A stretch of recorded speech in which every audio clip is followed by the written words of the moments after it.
자, 그래서 예수님이 자 이제 오셔서 초림 이제 2000년 전에 이 땅에 오셔서 자 신약 시대 같이 하면 신약 시대 에베소 교회, 성원아 교회, 버가모 교회, 두아디라 교회, 사대 교회, 빌라델비아 교회, 라우디아 교회. 바로 이 시대는 바로 다니엘이 예언한 바로 71회 가운데 마지막 이제 환란 시대가 다가오면 곧 마지막 한일회. 같이 한번 따라서 한일회. 마지막 이제 한일회가 나오는 거예요. 자 여기 보세요. 황 선생님도 여기 이제 화면에 다 잘 나와 있습니다. 그러므로 이 71회는 일곱 절기 시대로 또한 레이서 나타난 일곱 절기 시대로 구분할 수가 있는데 유월절, 같이 하면 유월절, 무교절, 초실절, 오순절. 자, 오순절. 바로 예수님은 유월절 어린 양으로 오셨지요. 그리고 무덤에 한 해 동안 계셨다가 3일 만에 부활하셨어요. 초실절. 그리고 신약 시대에 오순절날 성령을 보내주셔서 이제는 오순절 시대, 같이 오순절 시대, 교회 시대, 교회 시대, 은혜의 시대예요. 바로 이것이 바로 공백기라고 하는데, 그래서 69일에가 다 지나갔습니다. 69일에 다니엘서 9장 24절로 27절 69일에가 이제 다 지나가고요. 마지막 이제는 마지막 환란 시대, 같이 환란 시대. 이제 환란 시대가 곧 도래하게 되어지는데 지금이 바로 환란 시대예요. 러시아, 우크라이나가 전쟁을 일으키죠. 이스라엘과 중동 하마스, 그 다음에 가자, 와 또 전쟁을 일으키고 그 주변에 있는 많은 중동에 수많은 나라가 있는데 이스라엘 나라를 그들이 이겨내지 못해요. 왜냐? 하나님이 함께 하시기 때문에. 할렐루야. 저와 여러분들도 우리 축복교회에 하나님이 함께 하시기 때문에 사단의 세력이 축복교회에 출석하고 주님 편에 있는 자들은 마귀 사탄이 절대로 해함이 없는 줄로 믿으시길 주의 이름으로 축복합니다. 마지막 환란 시대는 여러 가지 많은 일곱인의 재앙, 나팔의 재앙, 그 다음에 일곱 대접의 재앙이 임하게 되어지는데 바로 이제 조금 있으면 또 제가 말씀드리겠지만 첫째와는 다섯째 나팔, 황충의 재앙, 같이 하면 황충의 재앙. 여러분 지금 입맞지 아니한 자뿐만 아니라 교회에서도 성령에 인침받지 않은 자는 황충이 다 갉아먹어요. 여러분 이제 가을이 되어지면은 논에 이제 황금물들 출렁이는데 메뚜기들이 다 벼이삭을 갉아먹어요, 안 갉아먹어요? 갉아먹어요. 진리를 다 지금 갉아먹어서 진리를 외치고 하면은 많은 사람들이 진리를 외면하고 듣지 않아요. 주의 종들의 메시지를 별로 귀담아 듣지 않습니다. 첫째와 둘째와 여섯째 나팔은 거의 3분의 1이 다 죽어요. 물과 바다에 떨어짐으로 다 오염되어지고 모든 살아있는 생명체의 3분의 1이 다 죽어요. 그 다음에 마지막 일곱 대접의 재앙. 일곱 대접의 재앙은 바로 셋째 화로 이어지는데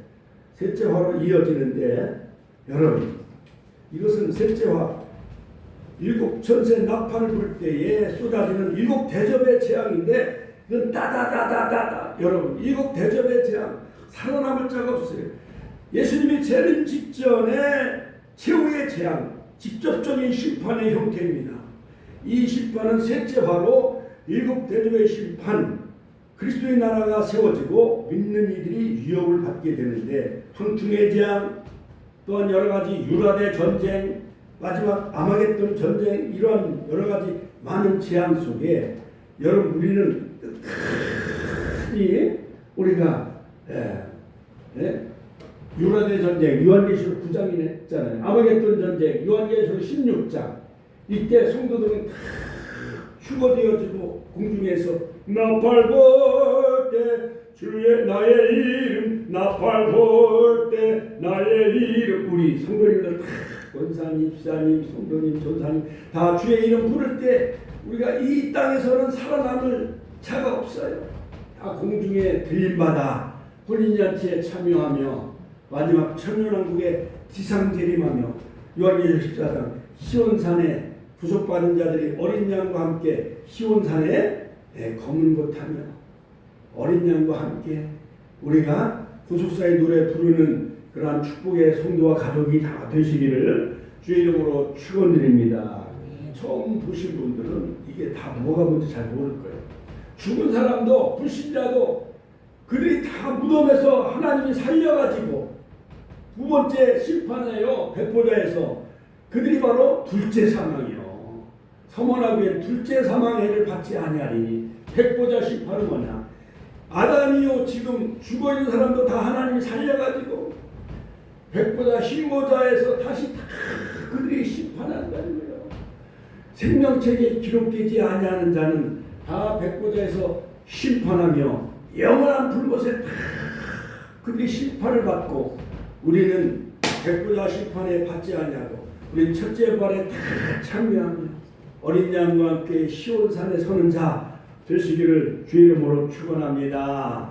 그러므로 계시록의 여러 가지 해석의 원리가 있는데 우리 성도님들은 다 들림받고 영원한 천년왕국에 참여하는 그러한 새하늘 새 땅 그러한 놀라운 천국에 다 입성하는 복을 누리시길 주의 이름으로 축원합니다.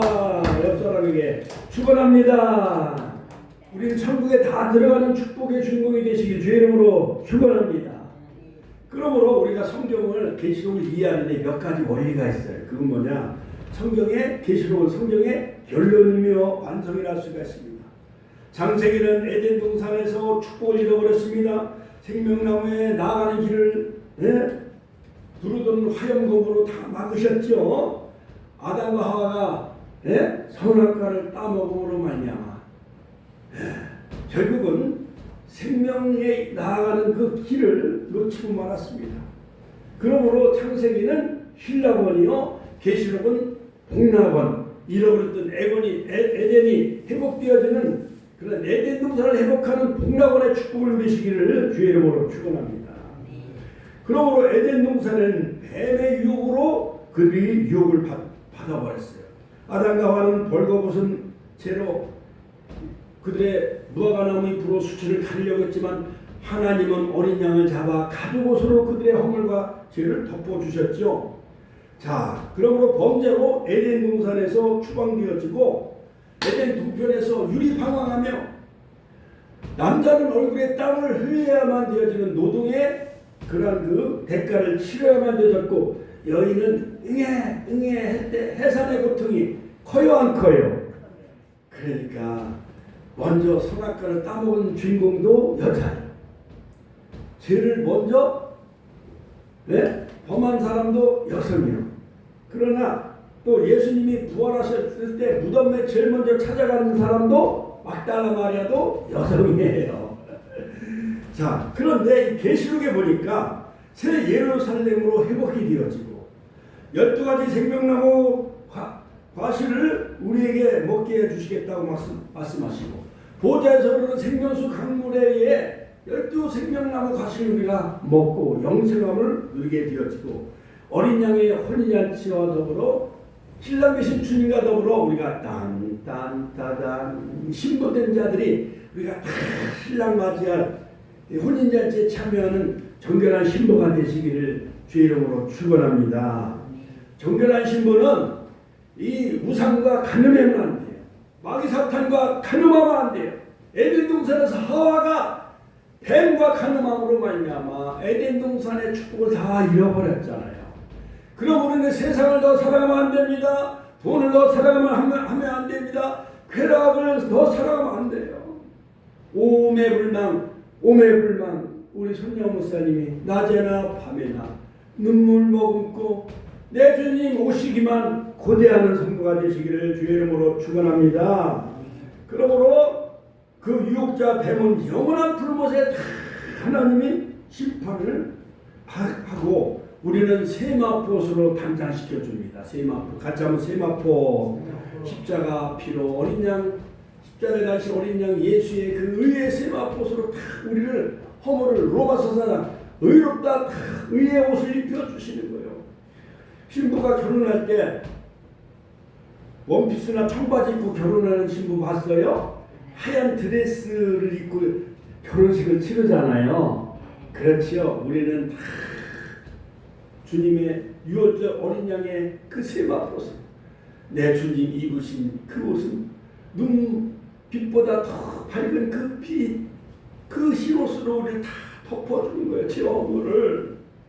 일곱째 나팔 소리에 주의 나라가 이루어지고 할렐루야, 우리가 다 하나님 나라에 참여하는 자 되시길 주의 이름으로 축원합니다. 또한 계시록은 복음서와 서신서와 같다고 할 수가 있습니다. 세 번째 해석의 원리는 뭐냐? 재림에 관한 예언의 말씀입니다. 그러므로 요한계시록 1장 1절 예수 그리스도의 계시라, 바로 이것은 또한 예언이며, 또한 주님은 구름 타고 오시겠다고 말씀하셨고, 또한 만왕의 왕 만주의 주이신 예수 그리스도의 재림에 관한 그런 그 예언의 말씀이죠. 자, 그러므로 장차될 일이다. 네 번째 해석의 원리, 같이 한번 장차될 일. 그러므로 요한계시록 1장 1절에 보면 반드시 속히 될 일, 그 다음에 요한계시록 1장 19절에 보면 장차될 일, 요한계시록 4장 1절에 보면 이후에 마땅히 될 일, 그 다음에 요한계시록 22장 6절에 보면 결코 속히 될 일. 내가 진실로 속히 오리라. 요한계시록 22장에 보면 3times, 세 번이나 내가 진실로 속히 오리라, 내가 속히 오리라, 내가 속히 오리라, 그렇게 말씀하고 있습니다. 그리고 다섯 번째 해석의 원리는 전 성경을 배경으로 하고 있습니다. 그러므로 10가지 주제가 있는데 해석의 원리를 조금 더 추가하면은 철저하게 이 시대의 종말론으로 해석을 해야 됩니다. 그 다음에 뿐만 아니라 왜냐? 반드시 속히 될 일이기 때문에. 자, 여러분 보세요. 쉽게 설명하면, 자, 1950년 6.25가 발발함으로 말미암아 교과서에 6.25 동란이라는 동족 상잔의 그런 그 비극이라는 코리아 워라는 그런 역사 책에 그것이 기록이 되지 않아요. 그렇죠? 그러니까 6.25가 일어나서 1950년도에 한국에 6.25 동란이 일어났구나.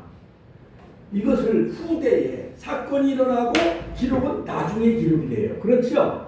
그런데 성경은 거꾸로야. 먼저 하나님이 예언하셔. 같이 먼저 하나님이 예언해 놓으셨다. 그래서 바로 이 7대 절기와 70일에와 같이 하나님의 모든 구속의 역사 타임라인이 이미 하나님이 이미 창세전에 다 예정해 놓으신 그 구속의 역사의 틀 안에 모든 인류의 역사가 진행되고 있다는 거예요. 1592년 일본이 우리나라 임진왜란이 일어났어요.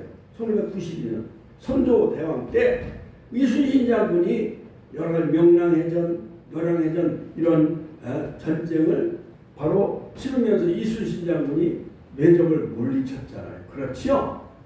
그것이 조선의 역사에 기록이 되므로 우리 후대들도 이것이 옛날에 선조 임금 때 임진왜란이 일어났구나. 이 역사의 기록에 이것이 기록돼서 우리는 알고 있잖아요. 그렇죠? 그런데 하나님의 성경의 역사는, 계시록의 역사, 다니엘과 모든 요한계시록의 역사는 미리 하나님이 다 예언해놔. 일곱 교회의 모든 칭찬과 책망, 그 다음에 4장 이후에 마땅히 될 일, 여러 가지 천국의 세계, 그 다음에 6장부터 8장, 7인의 재앙, 7 나팔의 재앙, 7 대접의 재앙이 앞으로 있을 것이고, 유라대 전쟁, 마마겟돈 전쟁이 요한계시록 9장과 16장에 다 나타날 것이고, 이런 모든 것이 다 주님의 계시를 통해 밤모sob의 유배생을 하고 있었던 사도 요한을 통해서 이 계시록 1장부터 22장까지 다 예언에 기록된 말씀대로 모든 역사가 다니엘서와 계시록에 예언된 그 틀 안에서 그 예언된 말씀대로 실행되고 있다는 거예요. 너무 신기해요, 안 신기해요? 너무 신기하죠? 할렐루야. 하나님께 영광의 박수 올려주십시오. 할렐루야. 그러므로 반드시 속히 될 일이며, 계시록 1장 1절, 장차 될 일이며, 요한계시록 1장 19절, 요한계시록 4장 이후에 마땅히 될 일, 또한 요한계시록 20장 6절 결코 속히 될 일이다. 자, 그러므로 무엇보다도 우리는 이 시대로 해석을 해야 합니다. 안토니 쿠쿠마 교수는 우리는 재림의 시간을 임박했다고 말하지 말고 상황적으로 임박해야 있다고 말해야 한다. 핸드릭슨도 역시 마찬가지죠. 상징으로 해석해야 된다. 가차만 따라서 상징으로 해석을 해야 된다. 예, 상징 해석. 뿐만 아니라 두 맥으로 해석을 해야 된다. 육맥과 영맥. 예, 육맥에 속한 사람들이 참 많이 있어. 이스마엘, 그 다음에 에서 그런 사람들. 예, 소돔 고모라, 로세처 이런 다 육맥에 속한 사람. 그러나 영맥에 속한 사람 아브라함, 그 다음에 야곱, 그 다음에 노아 홍수로 심판할 때 그 가족 8식구를 다 구원받았잖아. 할렐루야. 그러므로 노아 때는 물로 심판했지만 마지막 때는 뭐로 심판해요? 마지막 때는 뭘로 심판해요? 노아 때는 물로 심판했지만 마지막에는 뭐로 심판한다고 해요? 불로 심판한다고. 할렐루야. 하나님의 영광의 목소리 불로 심판. 그러므로 우리는 마지막 때에 우리가 영적으로 깨어있는 신부된 자가 되시기를 주의 이름으로 축원합니다.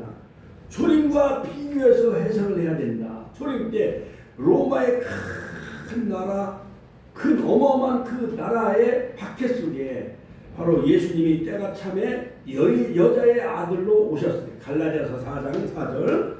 그러므로 여러분 원근 예언적 원근 통시법이라는 것은 뭐냐? 안토니 후쿠마라는 교수가 있는데 예언적 원근 통시법이라는 것은 신학적 표현을 사용하여 언급하고 있는데 쉽게 말해서 시간적으로 멀리 떨어진 사건이 하나의 사건처럼 보이는 거예요. 산봉우리 마냥 쫙 올라가면서 계시록은 가까이 있는 당시에 로마 시대의 그 초림 때의 그 시대적인 사건이 마지막 종말 때에도 적수가 통치하며 또한 마지막 때에 14만 4천 흰옷 입은 무리들이 주님의 재림을 고대하며 사모하는 그러한 정말 유리바다 같은 곳에 서는 자와 같은 그런 입맞는 자들 환란 때의 지난번에 코아바리스 영화 보니까요. 너로 왕자가 로마를 다 화재 불로 다 로마의 시를 불로 태워요. 그래놓고 기독교인들이 로마 시를 방화했다고 방화범으로 몰아가지고 기독교인들을 원형 경기장에 다 그들을 오게 가둬놓고 굶주린 사자, 호랑이 이런 굶주린 사자를 다 풀어놔요. 굶주린 사자가 누구를 뜯어먹어요? 기독교인들을 다 뼈고 머리고 가슴이고 다리고 굶주린 사자들이 다 물어 그들을 삼켜 먹는 거예요. 베드로 사도가 거기서 막 설교하는데 베드로 사도도 거꾸로 십자가에 못 박아 죽여요. 네로 왕자가 다 엄지손가락을 거꾸로 들으면 거기 있는 많은 병사들이 기독교인들을 다 경기장에 집어넣어가지고 굶주린 사자에 의해서 기독교인들을 다 죽게 만들어요. 이와 같은 환란이 마지막 때에도 곧 우리에게 닥쳐온다는 것입니다. 이것이 바로 원근 예언적 원근 통시법이에요. 계시록에 4가지 비밀이 나타나는데 별들의 비밀, 같이 한번 별들의 비밀. 요한계시록 1장 20절 7초 때라 7별은 7교회의 사자요 7초 때는 7교회니라. 또한 별의 비밀, 그 다음에 촛대의 비밀. 그러니까 마지막 때는 참 별이 있고 참 종이 있고 마지막 때는 참 촛대, 진리의 촛대, 환란 때 참 교회가 있다. 7촛대, 참 촛대의 비밀. 그리고 마지막 계시록에 보면 17장에 음녀의 비밀, 음녀. 종교 타원주의. 그러니까요, 진리의 빛을 나타내야 되는데, 여러 무당들과 같이 혼합주의, 그 다음에 우상과 혼합주의, 불교와 천주교 혼합주의, WCC 같은 거, 종교 타원주의. 그러면 이게 무당들을 믿어야 되는지, 구슬하는 사람들 믿어야 되는지, 절에 가서 절을 다녀야 되는지, 이게 다 짬뽕 비빔밥 마냥 우리가 식당에 가면 비빔밥 먹으면 콩나물하고 시금치하고 나물하고 막 고추장하고 막 계란하고 막 비벼 먹으면 여러 가지를 다 짬뽕해서 비빔밥해서 먹을 수가 있잖아요. 그렇죠? 만약에 이 진리가 그들과 섞여 있으면 진리가 진리의 빛을 나타내요? 못 나타내요? 못 나타나죠. 그러니까 음료의 비밀, 마지막 짐승의 비밀. 자, 이런 비밀이 숨겨져 있어요. 요한계시록. 그러므로 요한계시록에는 많은 주제가 있는데 지난번에도 제가 말씀드렸지만 계시록의 중요성과 삼위신앙, 그 다음에 신약시대와 천국 계시록의 중요성, 그 다음에 대환란과 심판, 계시록 6장, 8장, 9장, 그 다음에 주의 종과 천국 참교회를 하나님이 보호해 주시는데, 그 다음에 적수와 거짓 선지자들이 나타나는 마지막 때는 거짓 선지자와 많은 그 그리스도, 적그리스도, 짐승의 표를 다 찍게 하잖아요. 지금요. 여러분, 지금은요 바코드, 식당마다 바코드만 찍으면 거기서 막 돈이 그냥 입금이 되어져요. 그다음 품뱅키, 그 다음에 여러 가지 666표 등 요한계시록 13장, 거짓교회와 적수의 심판, 그 다음에 재림 심판과 구원, 재림주와 천국과 지옥, 계시록의 중요성과 재림신앙. 자, 이런 틀 안에서 우리가 서론적으로 이해하고, 지난번엔 에베소 교회에 대해서 말씀드렸죠. 에베소 교회는 바로 7가지 주님이 칭찬해 주셨어요. 믿음의 수고와 소망의 인내, 악한 자를 용납지 아니하는 것, 거짓 사도들을 시험하여 그들의 거짓된 자들을 드러낸 것, 다 칭찬해 주셨어요. 그러나 한 가지 책망을 해 주셨는데, 이것은 뭐냐? 처음 사랑을 버렸다. 같이 한번, 처음 사랑을 버렸다. 내가 처음 주를 만났을 때, 그러니까 주님에 대한 그 첫사랑, 그 초심을 잃어버렸어요. 미국을 하다가 막 싸우다 보니까. 에베소 교회는 사도 바울이 목회한 교회였습니다. 디모데가 목회한 교회였습니다. 그 다음에 사도 요한이 목회했던 교회였고, 예수님의 그 어머니 마리아를 모시며 바로 사도 요한이 목회했던 그 에베소 교회, 바로 이단들과 싸우다 보니까 바로 첫사랑을 잃어버렸어요. 그러나 이기는 자에게는 내가 생명나무와 씨를 주어 먹게 하리라. 여러분, 이 시대와 싸워 영적으로 이기는 자 되어져서 생명나무와 씨를 먹길 주의 이름으로 축원합니다. 자, 오늘은 이제 마지막, 이제 시간이 많이 갔습니다. 서머나 교회, 같이 한번 따라서 서머나 교회. 자, 서머나 교회 주신 주님의 그 말씀은 뭐냐? 서머나 교회 7교회마다 여러 가지 주님이 나타나신 모습이 있습니다. 제각기 다른 모습으로 나타나셨어요. 서머나 교회에 나타나신 예수님의 모습은 처음이요 나중이요 죽었다가 살아나신 이로 나타나셨습니다. 처음과 나중이라는 것은 창조와 심판을 뜻하며 죽었다가 살아나신 모습으로 주님은 바로 이 서머나 교회에 나타나셨어요. 그러므로 서머나 교회에 이 같은 모습으로 나타나신 그 이유는 왜일까요? 최종적으로 생명의 부활이 약속되어 있기 때문에 그래요. 그러므로 이기는 자에게는 내가 둘째 사망의 해를 받지 아니하고,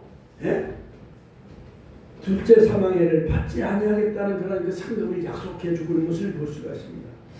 자, 주님이 서머나 교회에 주신 첫 번째 말씀은 뭐냐? 환난과 궁핍을 다 안다라고 말씀하셨습니다. 이 서머나 교회 얼마나 핍박과 환난을 많이 당했는지 주님이 환난과 궁핍을 다 아신다고 칭찬해 주고 있어요. 그러므로 오늘 우리 축복교회 2층에 올라오시고 어려운 발걸음을 이렇게 하면서 여러 가지 고난과 환난과 궁핍 가운데 바로 이 주일을 성수하는 우리 귀한 여종과 성도님들, 주님이 다 알고 계시는 줄로 믿으시기 바랍니다. 환난과 궁핍을 주님은 아신다고 말씀하셨어요. 서머나 교회.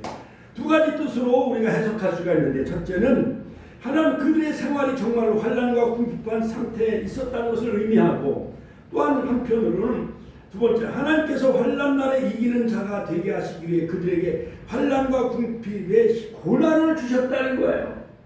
앞으로 여러 가지 많은 7년 대환난, 이런 어려운 환난을 너희들이 견디고 이기기 위해서는 미리 하나님이 우리가 군대 생활을 하기 위해서는 논산에서 훈련소 받아야 안 받아야?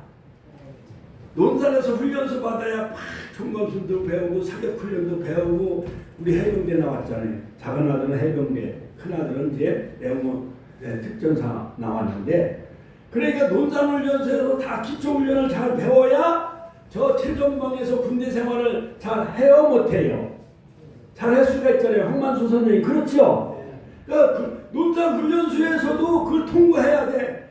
그거 통과하지 못하면 남자야 아니야. 남자가 아니요. 군대 생활을 할 수가 없어요. 거기서 퇴짜 받고 집으로 돌아오는 사람도 있어. 옛날에는 많이 있었어요. 그러니까 이 서문화교회도 실질적으로 생활이 궁핍하고 여러 가지 환난과 궁핍한 것도 있었지만은 마지막 환난을 이기기 위해서 주님이 미리 연단하기 위해서 환난 날에 이기는 자 되기 위해서 환난과 궁핍의 고난을 훈련으로 주셨다는 그런 의미도 담겨져 있다는 것입니다. 진실한 믿음의 사람들에게 환난이야말로 우리에게 가장 큰 영적 부유함을 안겨주는 하나님의 능력이 된다는 거예요. 그러므로 여러분 평상시에 건강하고 감기도 이기는 사람은 코로나도 잘 이겼어요? 못 이겼어요? 잘 이겼잖아요. 그러나 감기에도 비실비실하고 막 쓰러지고 그러면 코로나 때 요양병원에 입원하신 어르신들 많이 죽었어요? 안 죽었어요? 많이 죽은 거예요. 면역력이 약하면은 코로나가 확 닫혀버리면 그때 돌아가신 분들이 많이 계시잖아요. 그러므로 우리가 지금 말씀으로 막 훈련하고 기도로 훈련하고 영적으로 훈련하고 에베소서 6장 10절로 20절 하나님의 전신갑주 같이 하면 하나님의 전신갑주 이걸 다 우리가 무장해야 돼요. 머리에는 구원의 투구, 가슴에는 의의 흉배, 그 다음에 믿음의 방패, 그 다음에 성령의 검, 말씀의 검, 그 다음에 평안의 복음을 예비한 신, 이런 하나님의 전신 갑주 갑옷을 딱 입어야 마귀 사탄이 딱 와도 말씀의 검으로 사탄아 물러가라. 주 너의 하나님 시험치 말라. 이렇게 막 영적인 군사가 되어져서 이걸 물리칠 수가 있는 거예요. 그러나 우리가 비실비실하고 계시록이 뭔지 복음서가 뭔지 성경이 뭔지 구약 성경이 뭔지 신약 성경이 모르면은 마귀가 와가지고 야 막걸리 줄 테니까 이리 와 하면서 야 우리가 나이트 클럽에 가서 춤추자. 야 주일이 뭐냐? 나이트 클럽에 가서 춤을 추자. 아 이제 가을에 단풍 구경해서 저 설악산 놀러 가자. 마귀가 이런 것을 다 유혹하면 믿음이 약한 사람은 다 넘어가요 안 넘어가요? 다 넘어가요. 그러나 나는 안 돼. 주일은 예수님이 부활하신 날이야. 나 오늘 가서 예수님이 나를 위해 십자가 보혈의 피값으로 나를 구원해 주셨으니까 나는 산제물로 주님 앞에 이 시간 예배로 주님 앞에 나아가며 섬겨야 되고 또한 주님 앞에 내 몸을 보여드려야 돼. 산제물 드려야 됩니다. 사탄아 물러가라 하면서 친구들이 막 단풍놀이 간다 할지라도 그걸 물리칠 수가 있어요. 어떤 사람이? 믿음이 있는 사람이. 할렐루야. 그러한 서문화 교회처럼 환난과 궁핍을 이기는 자 되시기를 주의 이름으로 축원합니다. 우리가 환난 중에도 즐거워하니 이는 환난은 인내를 인내는 연단은 소망을 이루는 줄 알미로다. 로마서 5장 3절로 4절 말씀. 그러므로 바울은 환난 중에 즐거워하라는 거예요. 환난은 지극히 큰 영광을 우리에게 안겨준다고 말씀하고 있습니다. 우리의 잠시 받는 환난에 경한 것이 지극히 크고 영원한 영광에 중한 것을 우리에게 이루게 하려 하십니다. 고린도후서 4장 17절. 자, 그러므로 여러분 올림픽에 나가서 금메달 따는 선수들이 저기 그 국가대표 훈련받는 그런 태능 선수촌에서 열심히 3년 동안 4년 동안 땀 흘려가며 연습을 해요 안 해요? 하잖아요. 그렇죠? 마라톤 선수, 뭐 높이뛰기 선수, 그 다음에 축구 선수, 그 다음에 양궁 선수 이런 사람들이 올림픽 선수촌에서 열심히 땀 흘려가며 훈련을 잘 해요 안 해요? 그렇게 한 사람들이 마지막 올림픽 때에 나가서 금메달을 딸 수가 있고 그렇게 상금과 면류관을 받을 수가 있는 거예요. 그러므로 이러한 가치 때문에 우리가 환난 중에 어려움을 당해도 감사할 수가 있는 것입니다. 그러나 서문화교회는 주님으로부터 사단의 회라고 존경받은 자칭 유대인들로부터 회방을 받고 있었어요. 막 유대인들이 막 예수를 막 이단으로 막 몰아세우고 막 예수를 못 믿게 회방하는 방해치는 세력들이 많이 있었습니다. 그러나 그들은 이 사단의 무리와 싸우고 승리할 수가 있었어요. 궁핍이란 생활의 가난을 의미해 주는 말이죠. 서문화교회 성도는 게을러서 가난해진 것도 아니며 순종의 생활을 못해서 가난하게 살게 된 것이 아니었어요. 주님의 이름을 위해, 같이 한번 주님의 이름을 위해 가난해진 거요. 주일날 우리가 나가서 돈 벌면 10만원, 쿠팡 가서 일하면 10만원 벌을 수가 있잖아요. 그렇죠? 그런데 주님의 이름 때문에 우리가 주일을 지키기 위해서 쿠팡에 나가서 일하지 아니하면 10만원을 손해본다 할지라도 영적으로 우리가 부유한 자가 되는 거예요? 안 되는 거예요? 영적으로 부유한 자가 되어지는 거예요. 돈을 벌다가 그 회사에 불이 나고 돈을 벌다가 지쳐서 쓰러져서 죽는 사람들도 많이 있잖아요. 돈 때문에. 그럼 그동안에 돈 저금해놓고 아파트 사놓고 그렇게 돈만 최고로 여기다가 쿠팡에 나가서 일하다가 여러 가지 사람이 과로가 돼가지고 쓰러져 죽었네.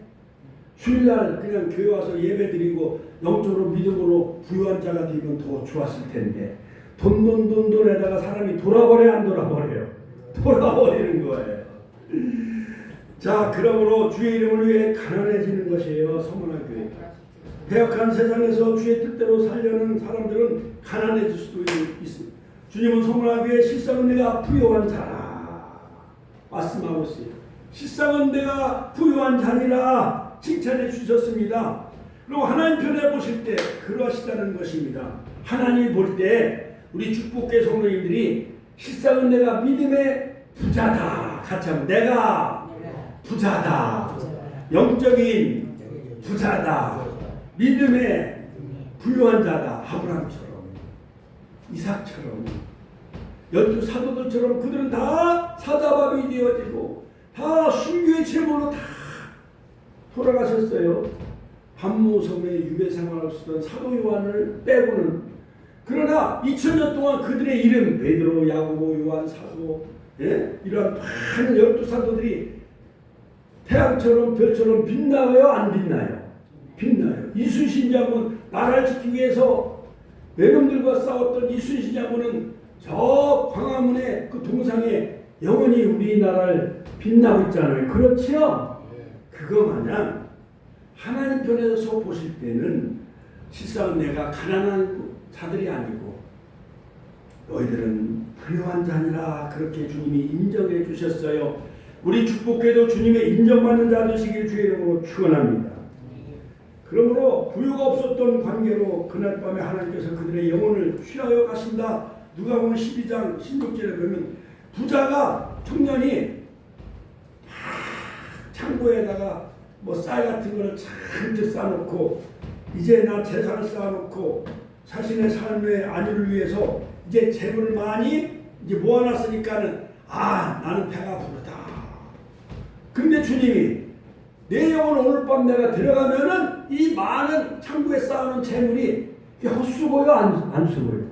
헛수고가 되는 거예요. 우리는 영원한 세계, 영원한 삶을 잇대어 살아가는 그런 가치 있는 인생 삶을 살아가시기를 주의 이름으로 축원합니다.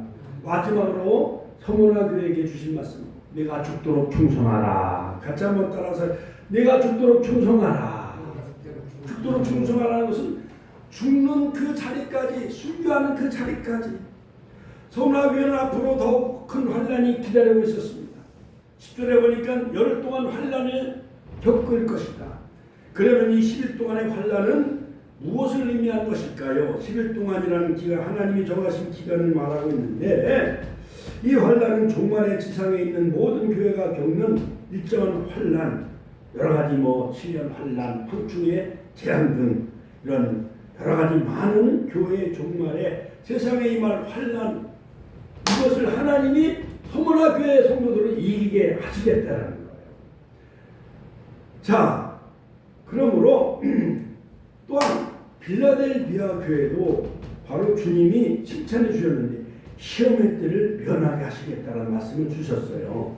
그러므로 여러 가지 마지막 7년 환란 전 3년 반, 후 3년 반 그 환란 기간이 있는데 기간 중 하나님의 교회가 받을 환란의 시기가 분명히 있다라는 거예요.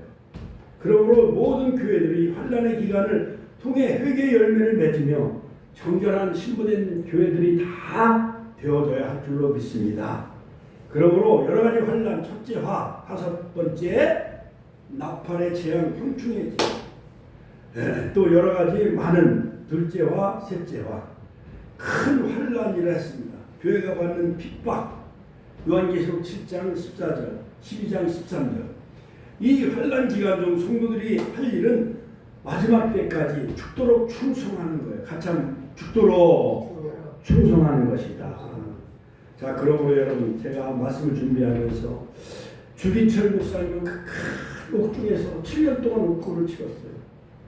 1936년 7월 평양 산정연교회로 부임받은 이 주기철 목사님은 일본 사람 경찰들이 감시의 대상이 되었습니다. 그는 공개적으로 일제히 종교정책, 특히 신사참배 강요를 반대했습니다. 그러므로 일본 경찰들은 주기철 목사를 체포하고 투옥, 감옥에 넣었습니다. 그가 처음부터 구속된 것은 1938년도 2월이었는데 이것은 뭐냐? 많은 장로교총회에서 홍택기 목사는 노에서 막 총회에서 신사참배는 그 국민 의례다. 일본 그 신에게 절하는 것은 국민 의례다. 그래가지고 많은 잘못된 정치권 목사들은요 다 신사참배를 했어요. 한강에서 동쪽을 바라보고 막 그들을 요배를 했어요. 우리 권사님도 옛날 초등학교 들어가면은 일본 신사를 뭐라 그랬어요? 일본 말로? 진자산바이. 예? 진자산바이. 진자산바이? 네. 예. 거기다 막 절하고 막 그랬잖아요. 초등학교. 월요일마다 조회할 때마다. 그렇죠? 네. 동쪽을 향해 일본 천황에게 절해요? 안 절해요? 절했잖아요. 자, 그런데 여러 가지 옥고를 치렀어요. 네 번째 투옥되었을 때 평양노회는 주목사를 목사직에서 파면시켰어.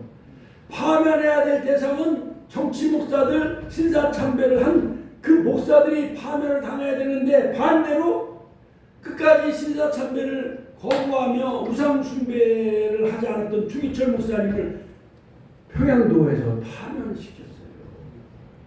신사참배 반대의 상징적 보루였던 산전연교회는 문을 꽁꽁 걸어 잠궜어요. 폐쇄시켰어요. 1944년 4월 13일 네 번째 투옥된 지 3년 8개월이 지났을 때 그의 주기철 목사님의 몸은 극도로 쇠잔했습니다.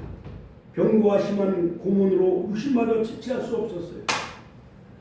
4월 20일 마지막 오정모 사모님과 마지막 대면했을 때 내 하나님 앞에 가면 조선교회를 위해 기도하오리다 라는 말을 남긴 그는 그 이튿날 내 후에 하나님이여 나를 붙들어 주옵소서 라는 기도를 남기고 1944년 해방을 1년 앞두고 4월 21일 금요일 밤 9시에 47살의 나이로 바로 순교를 당하고 옥고에서 그만 돌아가시고 말았어요.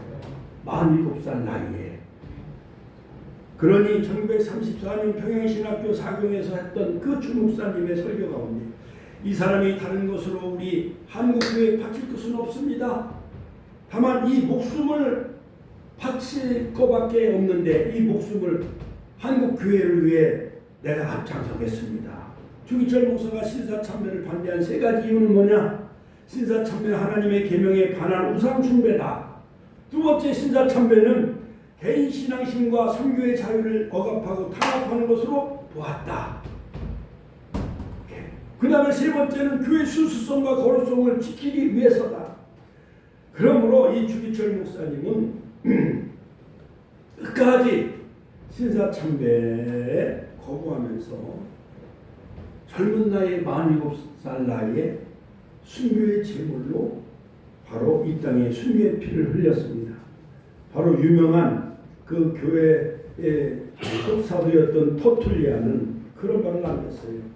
순교자의 피는 교회의 씨앗이다라는 말은 초대교회 신학자 터툴리안이 남긴 명언입니다. 박해와 순교를 겪으면서 대원군 때에 배운 분이 얼마나 신부들을 박해했는지 병인양요, 신유박해들 막 신부들과 이 천주교 신부들 막 8,000명 이상을 막 다 죽였어요. 왜냐하면 조상에게 제사를 안 지낸다고. 그런 터위에 1884년 언더우드 아펜셀러가 이 땅에 복음을 들고 세브란스 병원 연세대학교 이화여자대학을 세워갖고 이 땅에 거의 복음을 전파한 지 140년이 흘러서 지금은 1000만 성도 6만 교회 10만 목회자 할렐루야 귀한 열매를 맺게 해주셔서 할렐루야. 그러므로 결론적으로 서문화교회는 종말의 환난 날에 이기는 교회로 인정받은 교회였습니다. 그들은 사단과 부단히 싸웠습니다. 세상 풍조를 따르지 않았습니다. 세상 부요를 바라보지 아니하고 하나님께 부요한 자가 되기 위해 힘쓰는 생활을 해왔습니다. 그런 환난 날을 대비하는 생활을 하였어요. 예수님은 이러므로 너희는 장차 올 이 모든 일을 능히 피하고 인자 앞에 서도록 항상 기도하며 깨어있으라고 누가복음 21장 36절에 말씀하셨습니다. 종말적인 환난의 날이 매우 가까운 시기에 살아가고 있는 우리 축복계 성도들 하나님의 부요한 자 다 되시고 등과 기름을 준비하고 둘째 사망의 해를 받지 아니하고 흰보다 백보다 심판에 서지 아니하고 새 예루살렘 또한 영원한 새하늘 새 땅에 들어가는 복을 다 누리시기를 주의 이름으로 축원합니다. 주의 이름으로 축복합니다. 주여 한 번의 신의 통성으로 기도하겠습니다. 주여 오늘도 살아 역사하신 아버지 하나님 말씀의 아버지 때가 이르니 사람들은 자기를 사랑하며